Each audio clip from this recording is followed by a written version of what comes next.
The February wind cut through my jacket like a blade as I stood on the Interstate 71 bridge, clipboard in hand, watching my breath fog in the bitter air. Below, traffic hummed in both directions, thousands of people trusting that the steel and concrete beneath them would hold. They had no idea how close this particular span had come to catastrophic failure. "Sir?" My junior engineer, Kevin, appeared beside me with the ultrasonic readings. "The stress fractures are worse than we thought." I took the data sheet, scanning the numbers with practiced eyes. 19 years of structural engineering had taught me to read metal fatigue like a book. The hairline cracks in the support beams told a story of gradual deterioration, small compromises that, left unchecked, would bring down the entire structure. "We're shutting it down," I said, pulling out my phone to call the highway department. "Tonight, rush hour or not." Kevin's eyes widened. "That's going to cost them millions in delays." "Better than body bags." By the time I pulled into our driveway in German Village, darkness had settled over Columbus like a heavy blanket.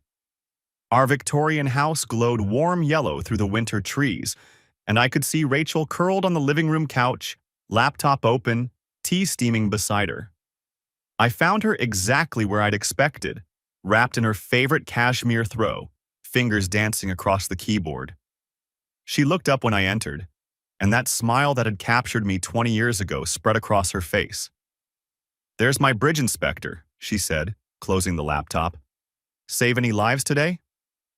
"About 10,000 commuters."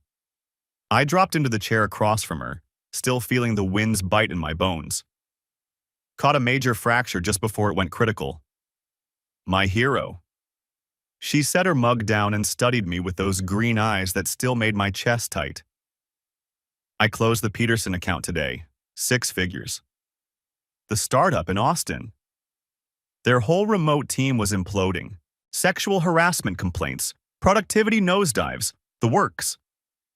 She stretched like a cat, obviously pleased with herself. 3 months of coaching, and now they're functioning like a real company. I watched her describing her triumph, noting the animation in her voice, the way her hands moved when she talked about work.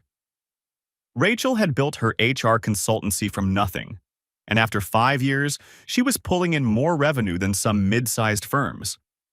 We were both at the peak of our careers, no kids to complicate things, financially secure enough to travel whenever we wanted. Perfect life. Perfect marriage. She picked up a small wrapped package from the side table. "Early anniversary gift." I raised an eyebrow. "February 7th isn't until tomorrow." I couldn't wait. Inside was a vintage surveyor's compass, brass and mahogany, the kind they'd used to map the frontier. The inscription read, "To my true north, R." "It's beautiful," I said, turning the compass over in my hands. The needle swung to magnetic north, steady and sure. "I thought about our wedding," she said softly. "Remember how cold it was? Standing in that little park with snow falling, and you said that we'd build something that lasts?" I looked up at her. "No deviations from the plan." She moved to my chair, settling on the armrest, her fingers combing through my hair. "We did it, didn't we?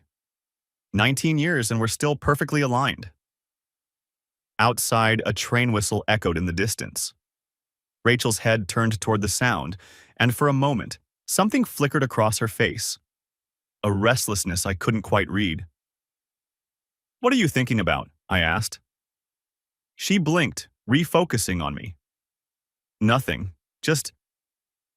sometimes I wonder what it would be like to just disappear on one of those trains. Go somewhere completely new. We could take a trip. Paris in the spring? Maybe." But her smile seemed forced now. I should finish up some emails. I kissed her forehead, tasting the faint sweetness of her shampoo. "Don't stay up too late."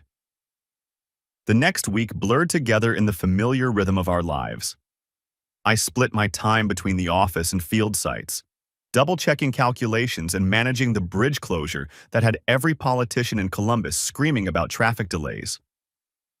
Rachel maintained her usual schedule of virtual coaching sessions and client calls, her home office buzzing with the constant ping of notifications. Saturday evening, we were finishing dinner when her phone rang. The caller ID showed unknown number with a Cincinnati area code. Rachel glanced at the screen and immediately declined the call. "Spam?" I asked. "Must be." But her fingers tightened around the phone and she quickly switched it to silent. I made a mental note of the area code. Cincinnati was where Rachel had gone to college, where she dated that guy. What was his name? Marcus? The one she'd mentioned occasionally in our early years together, always with a dismissive wave. Ancient history, she'd call it. The phone buzzed again with a text. Rachel's eyes flicked to the screen and her face went pale. "Everything okay?" "Just work stress," she forced a laugh. "This client's CEO keeps calling at all hours. Boundary issues." But I caught her deleting the text without reading it, and that nagged at me. Rachel prided herself on her professional boundaries. She'd never tolerate a client who couldn't respect basic communication protocols.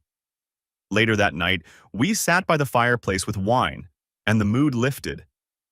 Rachel curled against me on the couch, her body warm and soft, smelling like vanilla and wine. When she turned to kiss me, there was an urgency there that caught me off guard. "What if we did it?" she whispered against my ear. "Just disappeared together, bought tickets on the next train to anywhere." Her lips found mine, and for a moment, the strange phone calls and worried glances faded away. This was my wife of 19 years, the woman who'd stood with me in a snowy park and promised to build a life together. Whatever was bothering her, we'd figure it out. But as I held her, I couldn't shake the image of that train whistle calling in the distance, and the way she'd looked toward it like it held some answer I couldn't see. The following Friday, I was running late for a site inspection when I grabbed the wrong coat from the hallway closet. Halfway to the job site, I reached into the pocket for my phone and found something else instead, a crumpled piece of paper. It was a train ticket stub. One way to Cincinnati, dated 3 weeks ago. I pulled over and stared at the thin strip of cardboard. Rachel hadn't mentioned any trips to Cincinnati. In fact, she'd been home that entire week, complaining about a difficult client who was demanding round-the-clock availability. When I got home that evening, I went straight to her office. Rachel was on a video call, gesturing animatedly at her screen. "I completely understand the pressure you're under," she was saying to someone I couldn't see. "But we need to establish some boundaries here, or this working relationship isn't sustainable." Professional, competent, the Rachel I knew. I waited until she finished, then held up the ticket stub.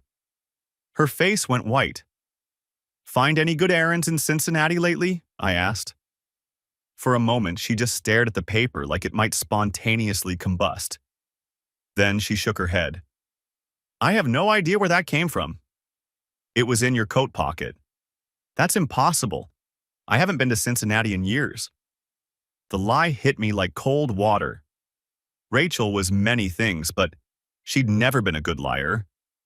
Her tells were as obvious to me as stress fractures in concrete, the way her voice went slightly higher, how her eyes couldn't quite meet mine. "Rachel, I'm telling you, I didn't go anywhere." Her voice had that edge it got when she was backed into a corner. "Maybe someone dropped it in my pocket by mistake. Maybe it's old and I forgot about it." I turned the stub over. The date was clear. 3 weeks ago. A Tuesday when I'd been in Toledo for a bridge inspection, and she'd claimed to be home all day with client calls. That night, after Rachel had gone to bed, I searched her dresser drawer. Hidden beneath her winter scarves, I found 3 more ticket stubs and a hotel keycard from the Westin Cincinnati. All from the past 2 months. All for trips I'd never known about. I sat on the edge of our bed, watching my wife sleep peacefully beside me, and felt the ground shift beneath me like a failing foundation. For 19 years, I'd believed in the integrity of our structure. We'd built something solid, something that could weather any storm. But now I was seeing the hairline cracks that had been there all along, growing wider with each hidden trip, each mysterious phone call, each lie told with those green eyes looking straight into mine. In my business, when you find stress fractures, you have three choices: reinforce, repair, or demolish. But first, you had to know exactly how much damage you were dealing with. I looked at the train tickets one more time, then carefully put them back where I'd found them. Time to run a full structural analysis. The confrontation came 10 days later, on a Sunday evening that had started deceptively normal. We'd spent the afternoon antiquing in the short north, sharing a late lunch at our favorite bistro, discussing plans for our upcoming anniversary. Rachel seemed relaxed, almost giddy, touching my hand across the table and laughing at my stories about Kevin's latest engineering disasters. But I'd spent those 10 days running my investigation like any structural assessment. Methodical, thorough, and documented. I'd found the second credit card she'd opened without telling me. I'd tracked the charges: hotels, restaurants, gas stations, all forming a clear pattern of regular trips to Cincinnati. I'd cross-referenced dates with her calendar and found the fabricated client emergencies and networking events that had never existed. Most damning of all, I'd found the texts she thought she'd deleted. When we got home that evening, I waited until she'd poured herself a glass of wine and settled into the living room. Then I spread everything out on the kitchen island like evidence at a crime scene: the train tickets, the hotel key cards, printed copies of the credit card statements, screenshots of the recovered text messages. "Rachel," I called, "could you come here for a minute?" She walked into the kitchen with her wine, humming something under her breath. When she saw the display, she stopped dead. "Explain," I said simply. For 30 seconds, she just stared. I could see her mind working, calculating what I'd found versus what she could still hide. The engineer in me appreciated the methodical way she was assessing the damage. "Some of this is old," she started. "The credit card bill is from last week." "Okay, but the hotel thing." I called the hotel. "You've had 7 stays in the past 4 months. Always the same room type, always checking out late Sunday morning." She set her wine glass down with shaking hands.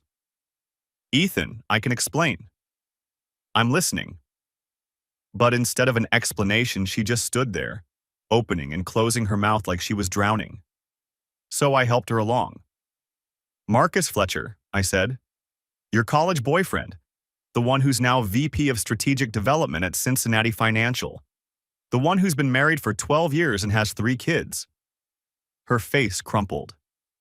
"How did you—" "I'm very good at research." I picked up my phone and opened the voice recording app. "Start talking." And finally, she did. It had started 4 months ago, she said. Marcus had found her on LinkedIn, congratulating her on a business award she'd won. Just friendly at first, old classmates catching up. But then he'd started calling, texting, telling her how unhappy he was in his marriage, how he'd never forgotten her. "It was just emotional at first," she said, tears streaming down her cheeks. "He was going through a rough patch and I was trying to help.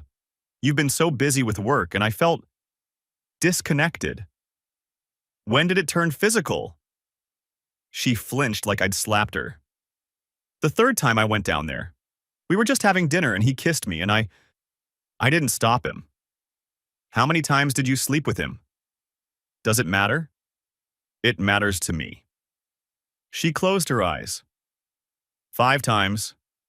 Maybe 6. I tried to stop it, but he kept saying he was going to leave his wife, that we could start over. "Save it." I stopped the recording and slipped my phone back into my pocket. "Go pack a bag. You're sleeping in the guest room." "Ethan, please, we can work through this. It's not what you think. It was just a midlife crisis. I never meant for it to happen."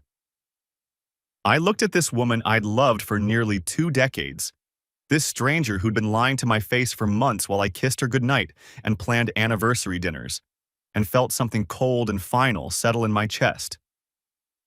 Every breath you've taken around me for 4 months has been poisoned with lies, I said. Every time you said you loved me, every time we made love, every plan we made together, all of it was contaminated with this. That's not true. I do love you. This thing with Marcus, it's not real. It's just, get out of my kitchen. She tried to argue, but I turned my back and started clearing the evidence from the island. By the time she'd gathered her things and retreated to the guest room, I was already on my laptop changing passwords and security codes for every account we shared. At midnight, I called my attorney. By Monday morning, I had a plan. Richard Vic Rasmussen had been the legal counsel for my engineering firm for 8 years, handling everything from contract disputes to worker compensation cases. He was sharp, thorough, and completely ruthless when the situation called for it. "Jesus, Ethan," he said, after I'd laid out the situation in his downtown office. "She really did a number on you. I need to know my options. Ohio is a no-fault state, so her adultery won't directly impact the divorce settlement. But," he leaned back in his chair, considering, "if we can prove she used marital assets to facilitate the affair, hotels, travel, gifts, that's called dissipation. We might be able to recover those funds, maybe even get you a larger share of the marital property." "What about her business?" "Built during the marriage with marital funds, so it's subject to division. But if she's commingled business and personal accounts, or used business resources for personal gain," he smiled grimly, "that opens up some interesting possibilities. I want to hit her where it hurts most. Her professional reputation? Everything." Vic pulled out a legal pad and started writing. "First things first, we need documentation, financial records, communications, evidence of the affair. I'm going to refer you to a forensic accountant and a private investigator." "Already on it." He looked up, surprised. "You've been busy." "I don't do anything halfway." The private investigator Vic recommended was a former Columbus police detective named Sarah Holcomb. She had the kind of calm competence I appreciated. No drama, just results. "Your wife's not very good at operational security," she said when we met at a coffee shop in Worthington. "I followed her to Cincinnati yesterday. She's sloppy, parks in the same garage, uses the same restaurants, even checks into the hotel under her real name." "What about him?" "Marcus Fletcher. Interesting guy. This isn't his first rodeo." She slid a folder across the table. "I did some digging into his background. 2 previous affairs that I could document, both with business contacts. His company had to settle a sexual harassment lawsuit 3 years ago. Female client claimed he was using business meetings to pressure her into a relationship." I flipped through the photos and documents she'd compiled. Marcus Fletcher looked exactly like what he was, a smooth corporate predator in an expensive suit. The kind of guy who probably had affairs the way other men collected golf trophies. "There's more," Sarah said. "He's currently under FTC investigation for inflating client retention metrics. His company's been using fraudulent numbers to attract investors, and he's the VP in charge of that division." "How do you know that?" "I have contacts at the FTC. Unofficially, they're building a case. Won't be public for a few months, but when it breaks, anyone associated with him is going to get burned." I thought about Rachel, so proud of her professional reputation, her carefully cultivated network of corporate clients. If she got tied up in a federal fraud investigation, what would it take to accelerate that timeline? Sarah smiled. "Depends how much evidence they get from concerned citizens." Meanwhile, the forensic accountant Vic had recommended, a sharp woman named Beth Martinez, was tearing through our financial records like she was auditing the Pentagon. "Your wife's been busy," she told me during our second meeting. "She opened that secret credit card 6 months ago, and there's $47,000 in charges I can't account for. Hotels, restaurants, shopping trips, even jewelry purchases." "Gifts for him?" "Most likely. And here's the kicker, she's been funding it by skimming money from her business accounts. Client retainers that should have been held in escrow, expense reimbursements that never went to actual expenses. It's textbook embezzlement." Can we prove it? Already have. I've got paper trails going back 8 months. She's been preparing for this affair longer than she's probably willing to admit. That evening, I sat in my home office, surrounded by the evidence my team had compiled. Financial records, surveillance photos, hotel receipts, text message logs. All the pieces of Rachel's secret life laid out in forensic detail. My phone buzzed with a text from Kevin at work. News says the bridge replacement got approved for emergency funding. Your inspection probably saved the state $50 million in liability claims. I smiled grimly. Funny how detecting structural failure in a marriage required the same skills as catching it in a bridge. You followed the stress patterns, documented the damage, and then you did what had to be done to prevent catastrophic collapse. The difference was, with a failing marriage, you got to choose which side of the demolition you wanted to be on. Rachel had been trying to draw me into conversations all week. Tentative apologies delivered to my back while I cooked dinner. Attempts at casual touches that I avoided without acknowledgement. She'd even left a handwritten letter on my dresser. 3 pages of remorse and promises that I'd thrown away unread. Thursday night, she was waiting for me when I got home from work, positioned in the living room like she'd been rehearsing. "We need to talk," she said. "About what?" "About us. About how we're going to fix this." I looked at her, really looked at her, for the first time since the confrontation. She'd lost weight, and there were dark circles under her eyes. Her usually immaculate hair was pulled back in a messy ponytail, and she wasn't wearing makeup. For just a moment, I felt a flicker of the old protectiveness, the urge to comfort her that had been my default mode for 19 years. Then I remembered the hotel receipts. "There's nothing to fix," I said. "That's not true. People get through this. Marriages survive affairs. I know I hurt you, but..." "You didn't hurt me, Rachel. You destroyed something that took us 2 decades to build. And you did it for the cheap thrill of rolling around in hotel beds with a man who's probably done this to half a dozen other women." She recoiled like I'd hit her. "It wasn't like that." "Then what was it like? Enlighten me." "I don't know." The words came out as almost a scream. "I don't know why I did it. I just felt so trapped. Like every day was exactly the same, and I was disappearing into this routine, and when Marcus reached out, it felt like a chance to remember who I used to be." "Who you used to be was someone who kept her promises." "I know that, and I hate myself for this. But I can't undo it, Ethan. All I can do is try to make it right." I studied her face, looking for some sign of the woman I'd married. But all I could see was a stranger who'd been wearing my wife's face while she lied to me for months. "There's no making this right," I said. "There's only dealing with the consequences."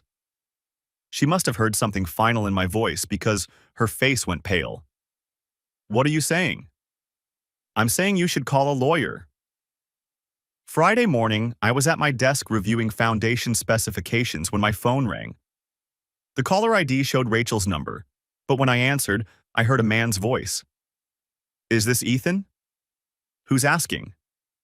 "Marcus Fletcher. I think we need to talk." I set down my pencil and leaned back in my chair. "Do we?" "Look, I know this situation is complicated, but Rachel's been through enough. Whatever you're planning, maybe we can work something out man to man." "Man to man?" I laughed. "You want to have a man-to-man conversation about how you've been screwing my wife?" "That's not..." "Look, this thing between Rachel and me, it's real. I know how this looks, but we have something special. I'm planning to leave my wife and..." "Stop right there." I could feel my control starting to slip, and that wouldn't serve my purposes. "You called me. Say what you need to say. I'm asking you to back off. Don't make this harder than it has to be. Rachel wants to work things out with you, but if you keep pushing..." "If I keep pushing what? You'll do something about it." There was a long pause. "I have resources, Ethan. Connections. It would be unfortunate if your professional reputation suffered because you couldn't let go of a marriage that's clearly over." I felt something cold and sharp crystallize in my chest. Marcus Fletcher had just made a serious mistake. Are you threatening me? I'm trying to help you see reason. Here's some reason for you, Marcus. Your company is about to be audited by the FTC for securities fraud. Your affair with my wife isn't your first, and the pattern of behavior suggests you've been using your position to coerce relationships with business contacts. That's a federal crime. Silence. Oh, and Marcus? The next time you call my phone, I'm going to record the conversation and send it to your wife. I already have her email address. The line went dead. I sat for a moment, feeling the adrenaline buzz in my veins. Then I picked up my phone and called Sarah Holcomb. It's time, I said when she answered. Whatever you've got on Fletcher, send it to the FTC today. You sure about this? Once I pull that trigger, there's no going back. I thought about Marcus Fletcher threatening my livelihood to protect his sordid little affair. I thought about Rachel, somewhere across town, probably taking comfort from a man who'd just tried to intimidate her husband into submission. Do it. The weekend was quiet. Rachel had gone to stay with her sister Megan, claiming she needed space to think.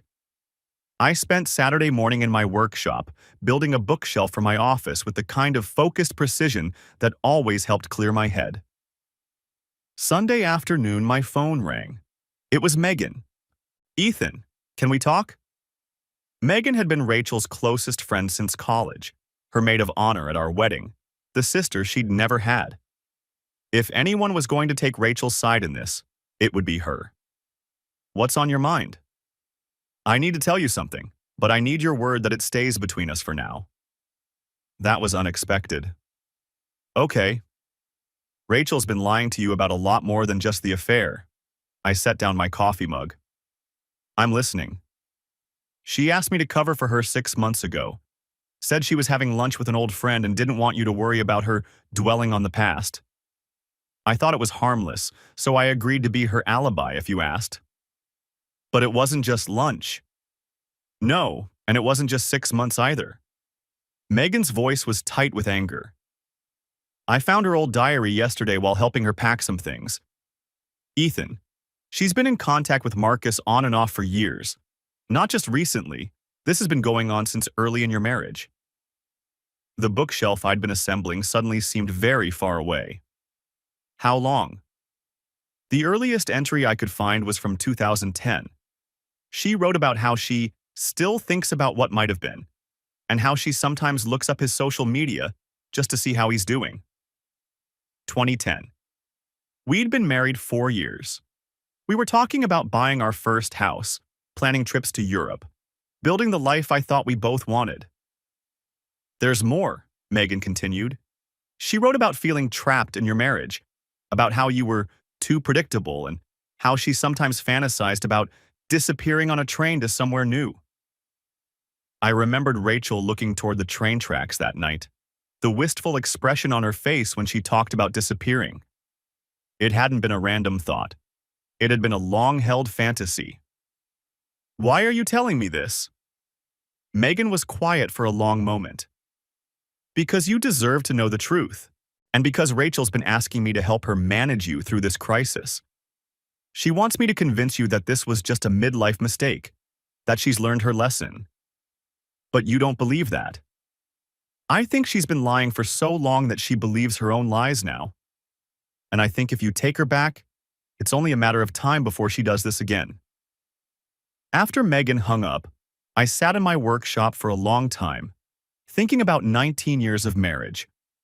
How many times had Rachel seemed distant or distracted? How many business trips or girls' nights or family emergencies had actually been cover stories? How many times had she kissed me goodnight knowing she'd spent the day texting another man? I thought about the compass she'd given me for our anniversary.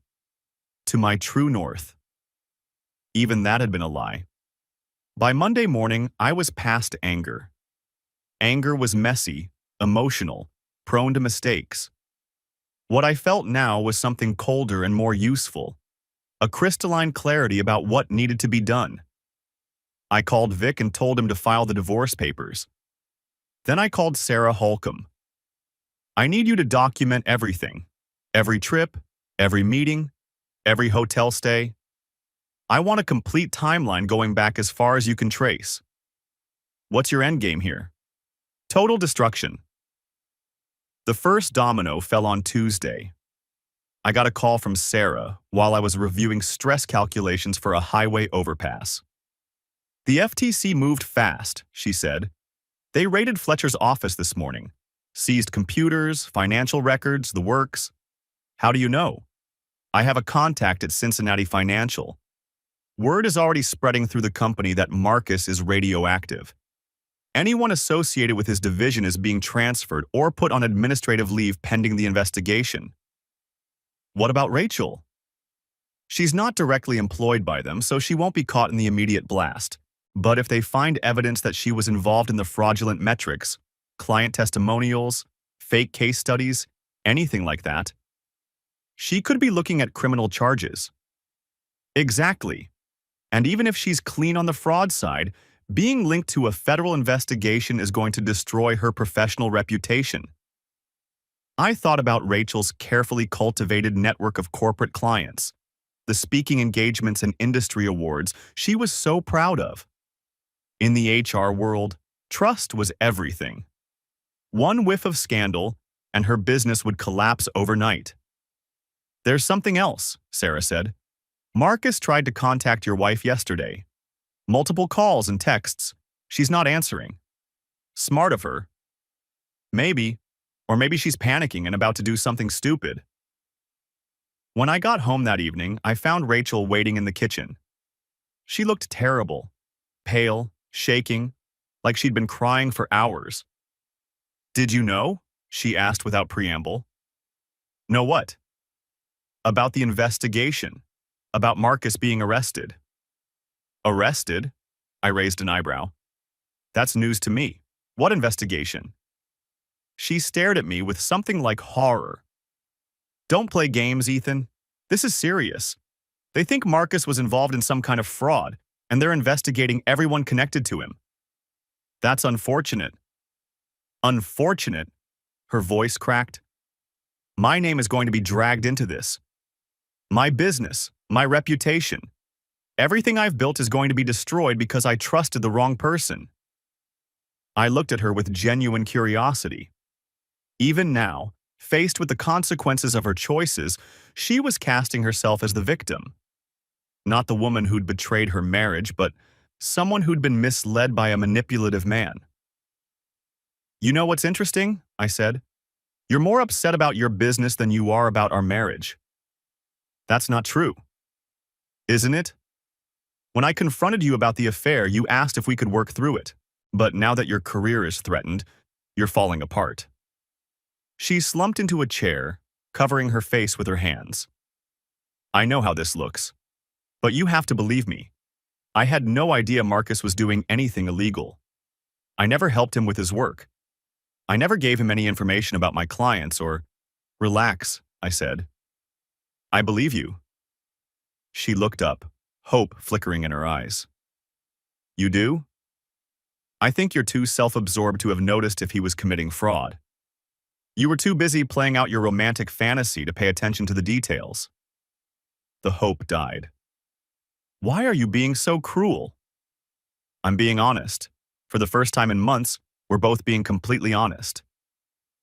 That night, Rachel called Megan and asked her to come over. I listened from my office as they talked in hushed tones in the living room, Rachel's voice rising periodically in panic or frustration. Around 10 o'clock, Megan knocked on my door. Can we talk? She looked troubled, conflicted in a way I hadn't seen before. Rachel wants me to ask you something, she said. Go ahead. She wants to know if you'll help her with the investigation, provide character references, maybe help her find a lawyer who specializes in federal cases.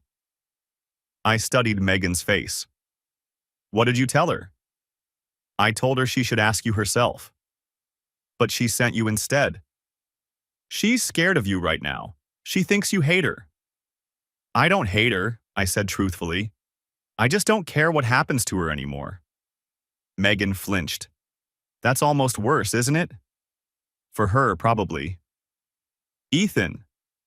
She sat down across from my desk, looking exhausted. I know she hurt you. What she did was inexcusable. But she's family to me, and I can't just watch her destroy herself.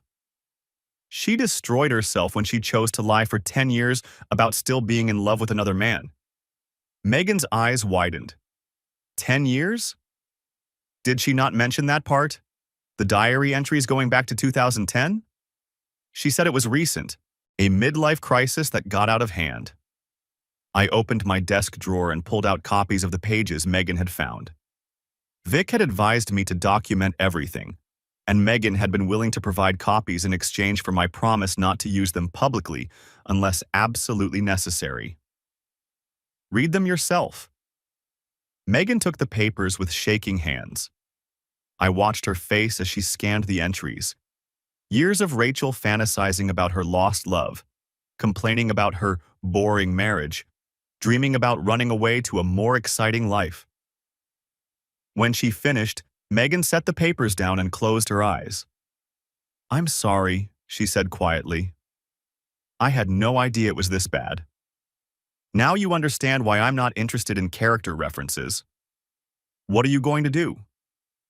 I thought about Marcus Fletcher, probably sitting in some corporate attorney's office right now, watching his career disintegrate in real time. I thought about Rachel, panicking about her reputation while still not seeming to grasp the magnitude of what she'd done to our marriage. "I'm going to let her handle this herself," I said, like the independent woman she always claimed to be. The next few days brought a cascade of consequences. Marcus Fletcher was formally suspended from Cincinnati Financial pending the federal investigation. News of the scandal broke in the business press, with Fletcher's name prominently featured as the executive responsible for the fraudulent metrics. Rachel's phone started ringing constantly, not with new business, but with existing clients asking worried questions about her association with Fletcher's company. She'd provided HR consulting services to 3 companies in Cincinnati Financial's network, all referrals from Marcus. "They're all canceling," she told me Thursday evening, her voice hollow. "Every single contract. 23 years of building my reputation and it's gone in a week." "That's the nature of trust," I said, without looking up from my laptop. "Once it's broken, it's almost impossible to repair." "You could help me?" "How?" "Your firm has corporate clients. You could make some calls, vouch for my character." I finally looked at her. "You want me to vouch for your character?" I know it's a lot to ask, but Rachel, 3 days ago, I found out you've been lying to me for half our marriage. You want me to call business associates and tell them you're trustworthy?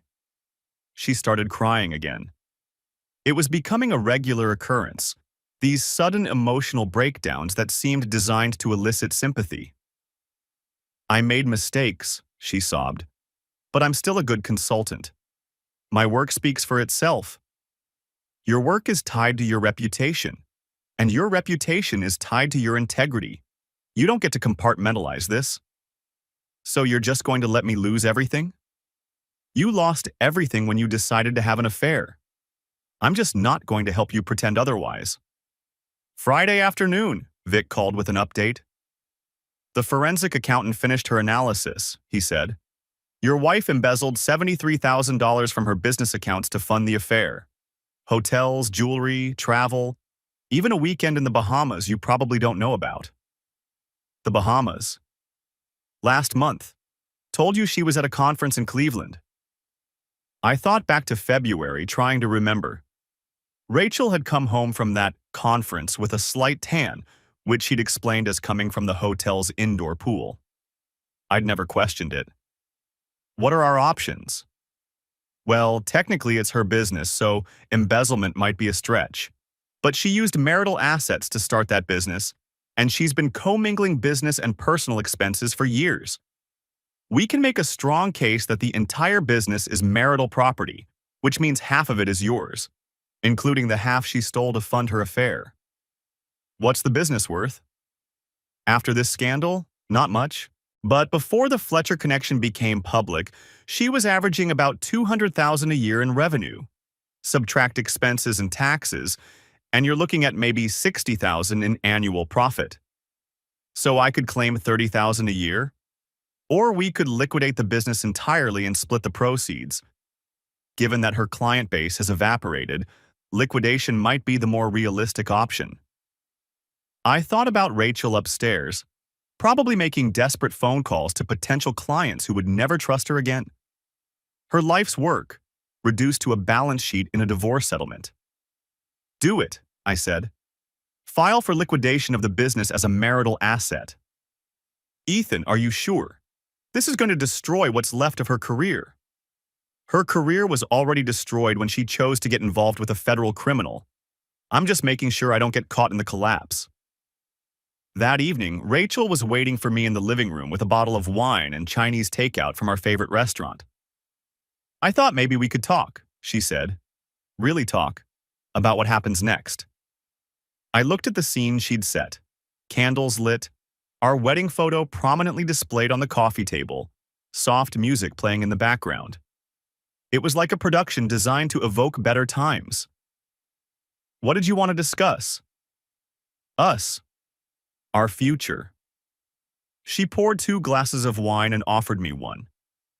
I know I've made terrible mistakes, but I think there's still something worth saving here. I took the wine but didn't sit down. Such as? 19 years of history, the life we built together, the fact that we still love each other. Do we? She blinked. Of course we do. I never stopped loving you, Ethan. This thing with Marcus, it was just an escape from reality. It wasn't real love. What was it then? I don't know. Nostalgia, fantasy. A reminder of who I used to be before life got so routine. I sat down across from her, curious about where this was going. Tell me about the routine that was so unbearable you had to break our marriage vows to escape it. She took a large gulp of wine. It wasn't about you specifically. It was about feeling like my life had become predictable. Same job, same house, same conversations every night. I felt like I was disappearing into this comfortable but hollow existence. So, you decided to have an affair with a man who's now under federal investigation for fraud. I didn't know about the fraud. But you knew he was married with 3 children, she flinched. That was wrong, I know that. But he said he was unhappy, that his marriage was already over. The same thing he's probably said to half a dozen other women. You don't know that. Actually, I do. I pulled out my phone and showed her Sarah Holcomb's report. 2 previous affairs, both with business contacts, a sexual harassment settlement his company paid to make a lawsuit disappear. You weren't special, Rachel. You were just the latest in a pattern. Her face went white as she read the details. This can't be right. It's all documented. Court records, settlement agreements, witness statements. The man you threw our marriage away for is a predator who probably targeted you specifically because you were vulnerable and had useful business connections. She set the phone down with shaking hands. Even if that's true, it doesn't change how I felt. The connection you had was based on lies. He fed you a story about being unhappy in his marriage, about remembering your college romance, about wanting to build a future together. And you believed it because it was what you wanted to hear. Stop. You wanted to believe you were special, that someone saw the real Rachel underneath the routine of married life. So you ignored the obvious red flags and convinced yourself this was some grand love story instead of what it actually was, a middle-aged woman having a sordid affair with a manipulative criminal. She started crying again, but this time there was anger mixed with the tears. Why are you being so cruel? I made a mistake. I get that. But you're talking to me like I'm some kind of monster. You're not a monster, I said calmly. You're just someone who decided that the promises she made to me were less important than chasing a fantasy. And now you're dealing with the consequences. What if I ended it completely? Cut off all contact with Marcus, focused on rebuilding our marriage. You did end it. Marcus is going to prison. I mean, before that. What if I had ended it voluntarily? I thought about the question seriously. It wouldn't have mattered. Why not? Because this wasn't a momentary lapse in judgment. This was 10 years of emotional infidelity followed by 4 months of physical betrayal. You didn't just cheat on me, you lived a double life. People get past affairs. Marriages survive. Some marriages survive some affairs, I corrected. Marriages where one partner makes a stupid, impulsive mistake and immediately confesses out of guilt. Not marriages where one partner conducts a calculated deception for months while looking their spouse in the eye every day and lying. She set down her wine glass and looked at me with something approaching desperation. So that's it? 19 years and you're just going to throw it all away? I'm not throwing anything away. You already did that. What can I do?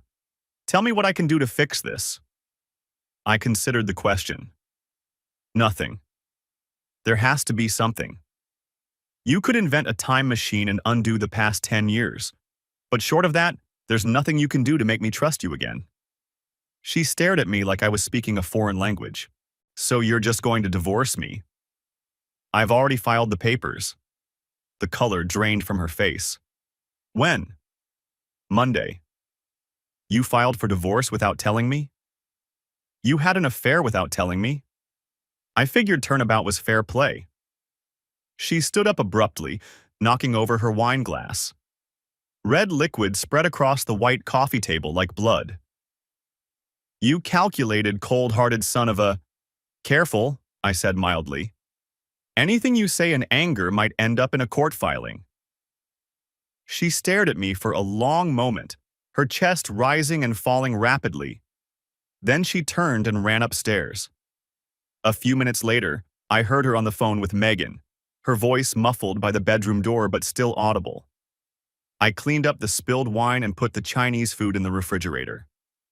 Then I went to my office and reviewed the latest reports from my investigative team. Tomorrow, the real offensive would begin. The first wave hit Monday morning. Vic filed a motion for emergency asset preservation, freezing Rachel's business accounts pending the outcome of the divorce proceedings. By noon, she was locked out of her own company's finances. "This is insane," she screamed at me when I got home from work. "How am I supposed to pay my contractors? How am I supposed to run my business?" "You're not," I said simply. "The business is being liquidated as a marital asset." "You can't do that." "Actually, I can. You used marital funds to start the company, and you've been embezzling from business accounts to fund your affair. A judge is going to have a very hard time seeing that enterprise as your separate property." She stared at me with pure hatred. "You're destroying my life. I'm protecting my interests in our joint property. If you hadn't stolen $73,000 to spend on hotels and jewelry for your boyfriend, we wouldn't be in this situation." "I didn't steal anything. It was my business. A business built with my money, run from a home office I pay for, using connections I helped you build over 19 years of marriage. You don't get to keep the profits while claiming the losses are mine."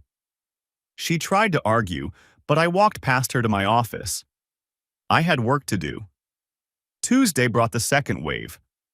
Sarah Holcomb had compiled a comprehensive dossier on Marcus Fletcher's professional misconduct, including detailed timelines of his previous affairs and the sexual harassment settlement. More importantly, she documented his pattern of using business relationships to facilitate personal relationships, a clear ethics violation that I was now sharing with the appropriate professional licensing boards. "Won't this hurt Rachel too?" Sarah asked when we met to review the materials. "Rachel doesn't have a professional license to lose," I pointed out. "She's not a lawyer or a certified HR professional. Her business relies on reputation and word-of-mouth referrals, both of which are already shot." "Exactly." Wednesday afternoon, I received a call from a reporter at the Columbus Business Journal. "Mr. Rasmussen? I'm working on a story about the Cincinnati financial scandal and its impact on local businesses. I understand your wife provided consulting services to several companies in that network. I'm not sure I'm the right person to ask about my wife's business relationships. Actually, I was hoping to get your perspective as someone in the local business community." Have you seen any impact on Columbus area firms that had connections to Fletcher's division? I thought carefully about my answer. I think any business that relied on referrals from Marcus Fletcher is going to have to rebuild their client base from scratch. Trust is fundamental in the consulting world. Do you think the scandal reflects broader problems in how remote HR consultants vet their referral sources? I think any consultant who doesn't do their due diligence on business partners is asking for trouble. Basic background checks would have revealed Fletcher's history of ethical violations. The article ran Friday morning with the headline, "Local consulting firms scramble to distance themselves from Cincinnati financial scandal." Rachel's business was mentioned specifically, along with my quote about the importance of vetting referral sources. She confronted me that evening with a printed copy of the article. "You talked to a reporter about my business?" "I answered questions about general business practices." "You made me look incompetent." "I stated facts about due diligence. If you feel that makes you look incompetent, maybe you should examine your business practices." She threw the newspaper at me. "You're systematically destroying everything I've worked for." "I'm answering questions honestly when reporters call me. I can't help it if the truth is uncomfortable." That weekend, Rachel went to stay with Megan again. I spent Saturday morning building a new deck behind the house, a project I'd been planning for months but had never found time for. It felt good to work with my hands, to build something clean and solid from raw materials. Sunday evening, Megan called me. "I need to tell you something," she said. "Rachel asked me to do something I can't do." "What?" "She wants me to go public, to give an interview defending her character, saying she was manipulated by Marcus Fletcher and that she's learned from her mistakes." "Are you going to do it?" "No," and I told her why. "Which is?" "Because I read the rest of her diary, Ethan. She wasn't manipulated. She was an active participant. She pursued him as much as he pursued her. And the things she wrote about you?" Megan's voice trailed off. "What things?" "Cruel things. About how you're boring, how you lack passion, how she sometimes fantasizes about what her life would be like if she'd never married you." I wasn't surprised, but it still stung to hear it confirmed. "She wrote about feeling trapped by your success, like she was just an accessory to your career. She resented that people saw her as Ethan's wife, instead of recognizing her as an individual. Even though I encouraged her business from the beginning? She said you were patronizing about it, that you treated her consulting work like a hobby instead of a real career." I thought about all the late nights I'd spent helping Rachel develop business plans, the professional connections I'd introduced her to, the financial support I'd provided during her lean startup years. Did she mention any of that in the diary? No. It was all about how underappreciated she felt, how you didn't understand her real self, how Marcus made her feel alive in a way you never did. "Thank you for telling me." "Ethan, I'm sorry. I know this is hard to hear, but I thought you should know what you're really dealing with." After Megan hung up, I sat in my office for a long time, thinking about the woman I'd been married to for 19 years. Not the woman I thought I knew, but the woman she apparently really was. Someone who could build a fantasy narrative where she was the victim of an unsatisfying marriage, rather than someone who'd simply chosen to betray her commitments. Monday morning brought a call from Vic. "We need to talk," he said. "Your wife hired an attorney." I expected that. "It's Rasmussen, Beck and Associates." I raised an eyebrow. Rasmussen, Beck was one of the most expensive family law firms in Columbus, specializing in high-asset divorces. "Where's she getting the money?" "Good question. My contact there says she put down a $50,000 retainer." "With what funds?"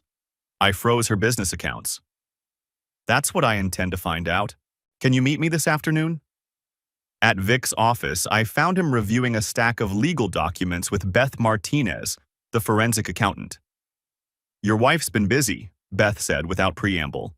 "She liquidated her emergency fund, cashed out her retirement account, and took a second mortgage on the house." "Without my signature?" Ohio allows one spouse to encumber joint property under certain circumstances. She claimed it was for business purposes. I felt a familiar cold anger settling in my chest. How much?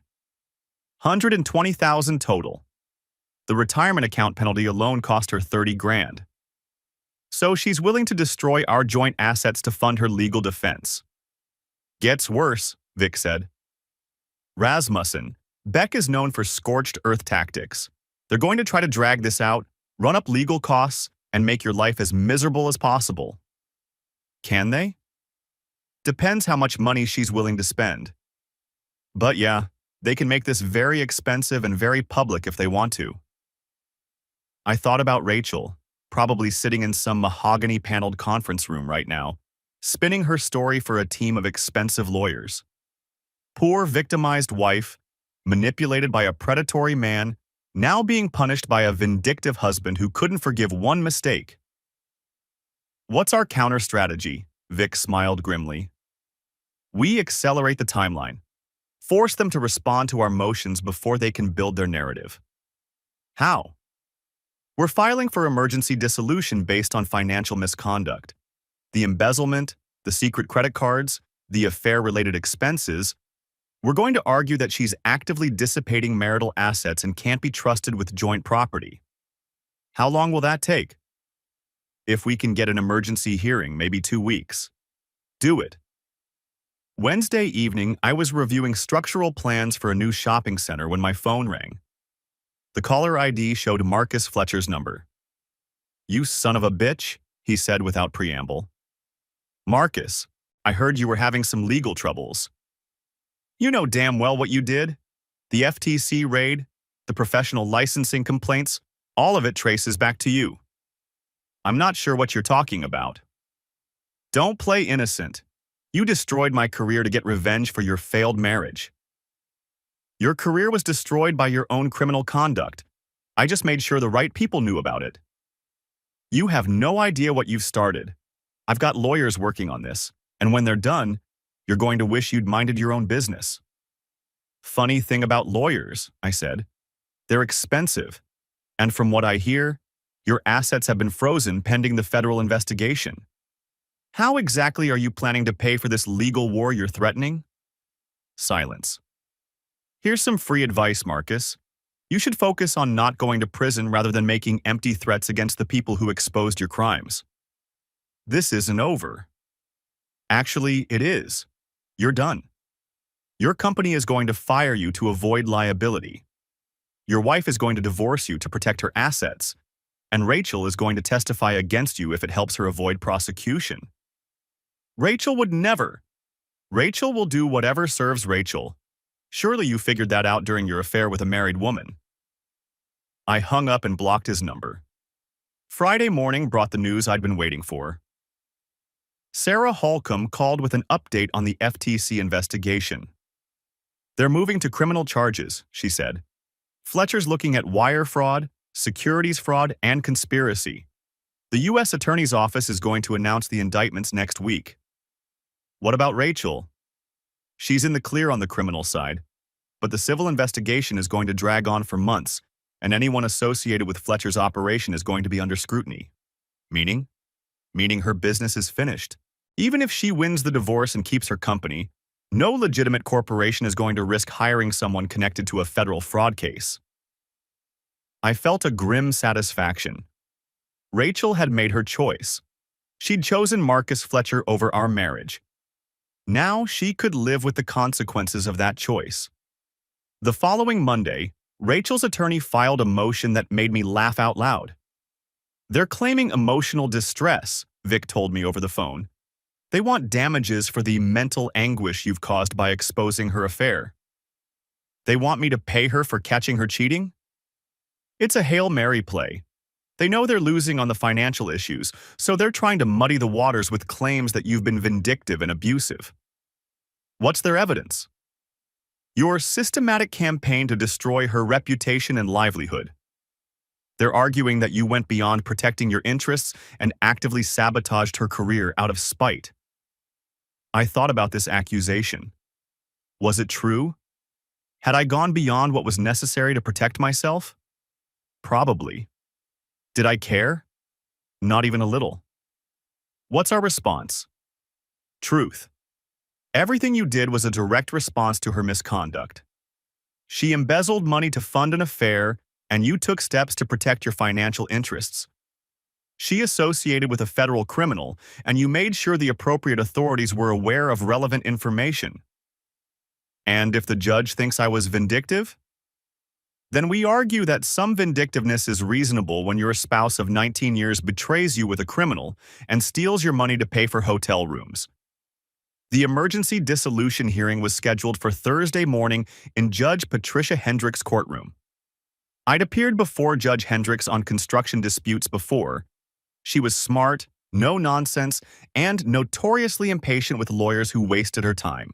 Rachel's attorney, David Rasmussen himself, was exactly what I'd expected. Silver-haired, expensive suit, the kind of smooth courtroom presence that rich people paid for when they wanted to avoid consequences. Your Honor, Rasmussen began, my client is the victim of a vindictive campaign by her husband to destroy her life and career because she made one mistake in an otherwise exemplary 19-year marriage. Judge Hendricks looked unimpressed. What kind of mistake? A brief affair that she immediately regretted and tried to end.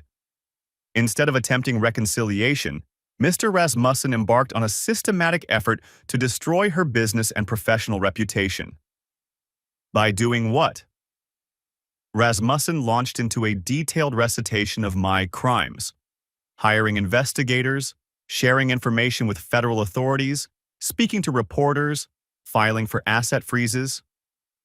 When he finished, Judge Hendricks turned to Vic. Your response? Your Honor, Mr. Rasmussen's client embezzled $73,000 in marital funds to conduct a 4-month affair with a man who is now under federal indictment for fraud.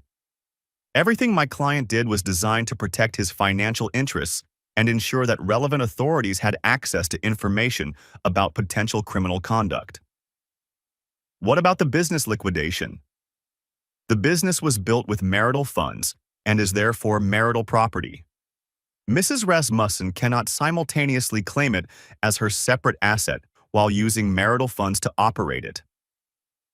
Judge Hendricks reviewed the financial documents Beth Martinez had prepared. After 10 minutes of silent reading, she looked up. Mrs. Rasmussen, did you or did you not use marital assets to fund personal expenses related to your extramarital affair?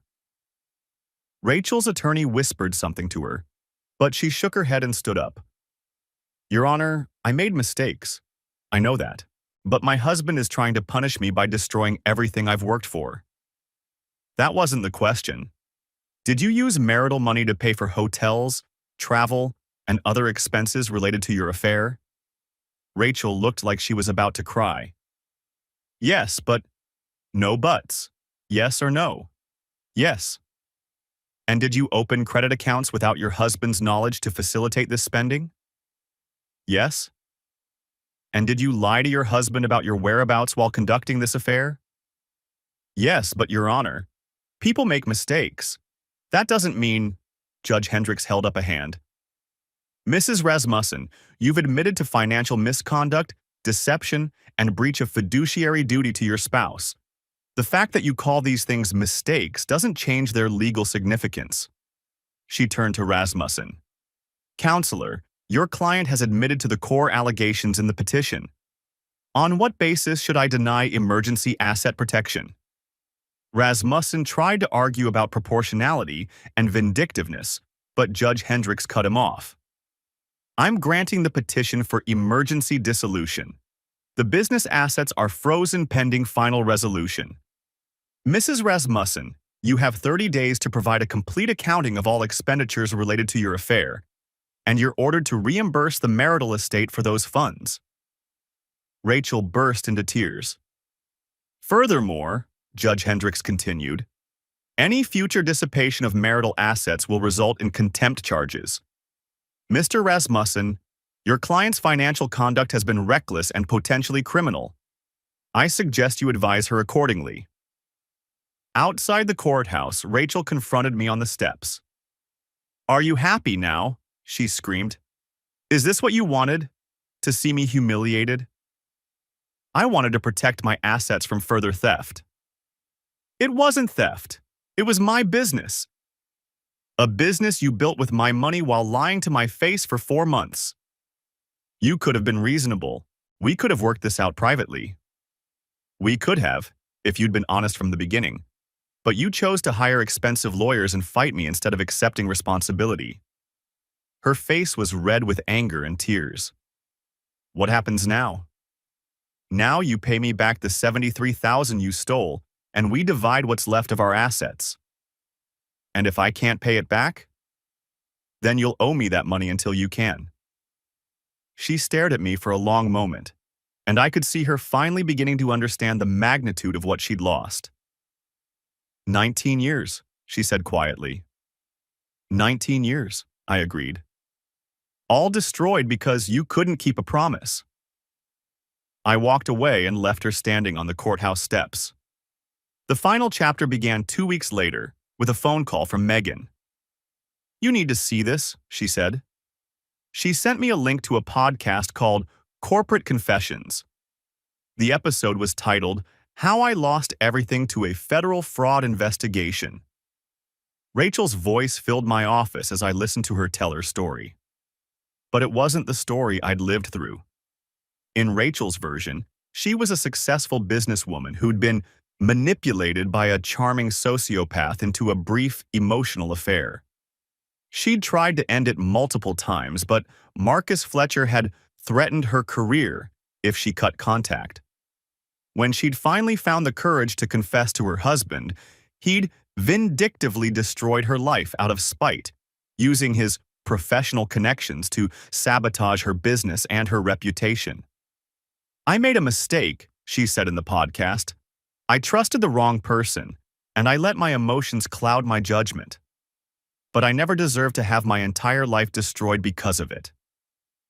The host was sympathetic, asking leading questions about economic abuse and financial retaliation in divorce proceedings.